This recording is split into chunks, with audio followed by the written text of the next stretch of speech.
Okay, Assalamualaikum warahmatullahi wabarakatuh.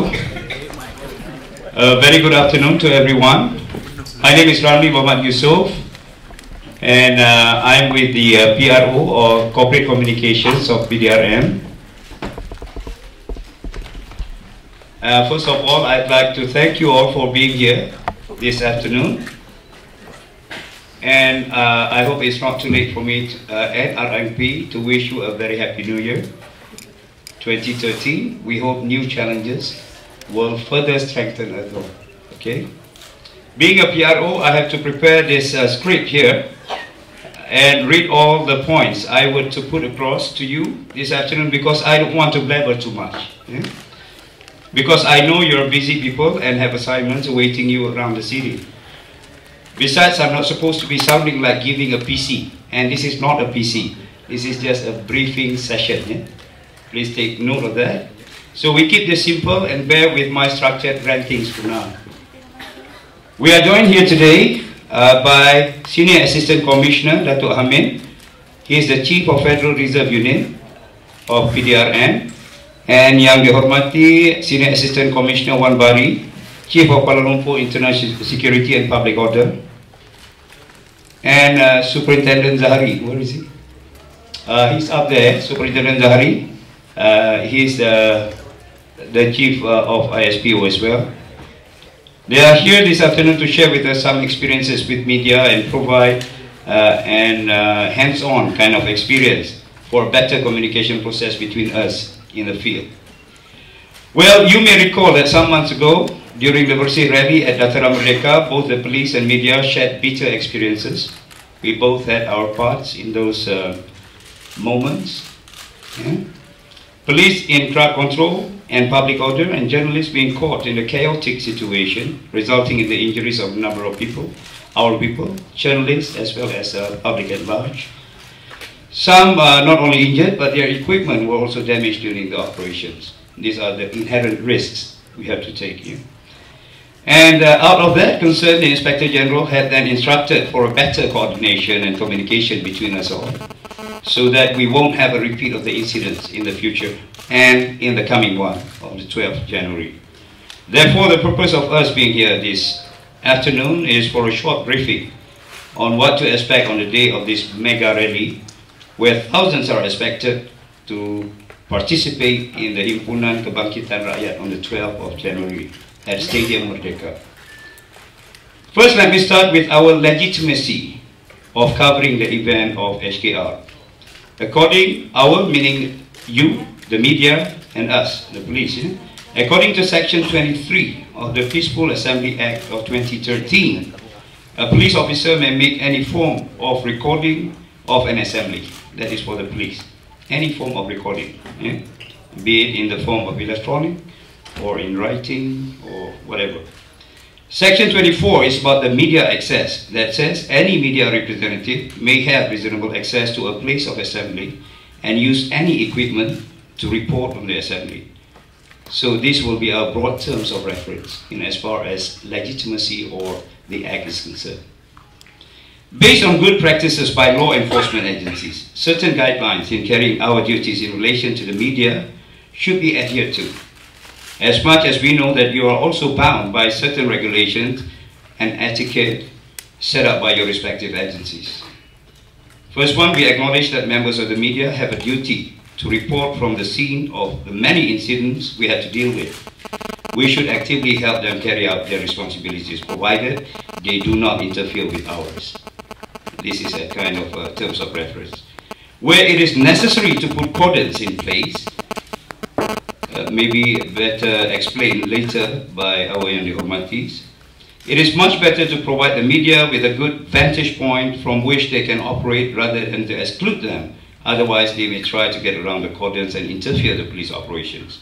Providing an area for members of the media does not exclude them from operating from other areas to which the general public have access. Members of the media have a duty to take photographs and films incidents, and we have no legal power or moral responsibility to prevent or restrict what they record. It is a matter for their editors to control what is published or broadcast, not the police. Once images are recorded, We have no power to delete or confiscate them without a court order. All right? Members of the media do not need a permit to photograph or film in public places. That is given. Yeah?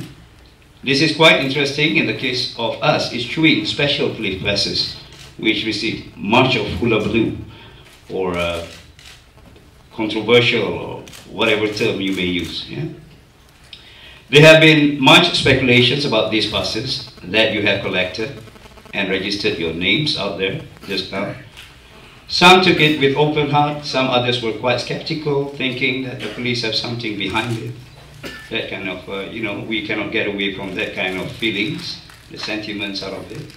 Some comments I read in social media even suggested that those with passes would be the target of the police on duty on that day. Yeah, this is what I read. Some comments. Eh? What an interesting thought that was. We gave a tag with our police logo crest on it just to make you a target. How ironic, yeah? They say there are many ways of skinning a cat, but this certainly is not one. Okay? Frankly, our job in the rally is to facilitate the participants so it goes in an orderly manner. That's our mission, and that's what we are going to do. It's just that. Plain, simple as that.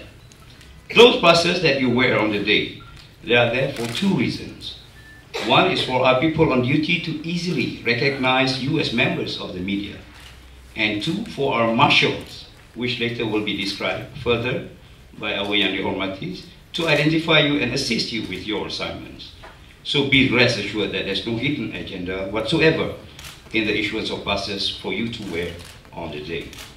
It's an added identification besides of your accreditation passes that you have with you. Theoretically speaking, and proven in most cases, you and I, a journalist cannot be harmed even in the thick of war by the factions involved. This is in theory. There's no brainer and it's a given, it's a granted thing. However, there have been numerous instances that journalists got hurt, even in operations of the United Nations even, where there are various levels of security situations. There's inherent risks of journalism, even in the entertainment industry. If you're aware, like about a couple of weeks ago, this paparazzo chasing Justin Bieber, thinking that he was in a car, and then while police stopping the car for overspeeding, and then he chased after the car and he got knocked himself by another car and he died on the spot. So that is the risk. Yeah? And unfortunately, Bieber wasn't even in the car at the time. So it's collateral damage, yeah? Collateral damage. And little can be done when that happens, except that each party pointing finger at one another, blaming each other, just like our previous experiences. That happened not only in this country, but also internationally. So there's nothing really, strange about it. But just because that happens doesn't mean that we shall take it for granted. Security is our utmost priority. We are serious about the safety and security of everyone, including members of the media. Our aim is to have zero casualties of any sort to anyone this time around. Zero casualty, hopefully. And we have to dua if you are a Muslim, and we have to pray to God. Okay? In a meeting between the Inspector General of Police and the organizers a few days ago, this matter was also discussed. Yeah? This is at the center of discussion. The safety and security of the three, the organizers, the participants, and the public at large. Yeah? Okay? That's why we prohibit the participation of children in this rally. That one is made clear by IGP. Yeah? This is in accordance with Peaceful Assembly Act 2012. When thousands of adults gather, the safety of children may become a serious concern. Okay? Okay, we have somewhat covered the area of our expectations at this rally. I think we both understand about our role and responsibilities. Like I was discussing with Dato' Hamid, we both have our inherent risks that we have to bear somehow. You do your job, we do our job.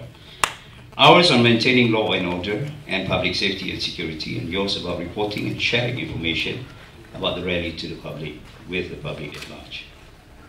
The brief of this briefing is also about the functions of Field Media Center and the role of Police Media Center, Marshal, sorry. Our FMC, Field Media Center, is located at Balai Police Tun HS Lee. Yeah? Balai Police Tun HS Lee. We are open on the day itself, right at sharp at 8 o'clock. We are operating already. And those of your colleagues who haven't collected their passes, they can do so on that day itself too. So with the same format as here, they have to register and collect the pass. Okay. It is the location where you can go for information of the event from the security perspective, of course. Okay. Don't ask for opinions and stuff like that, because from only for that particular deployment on that day.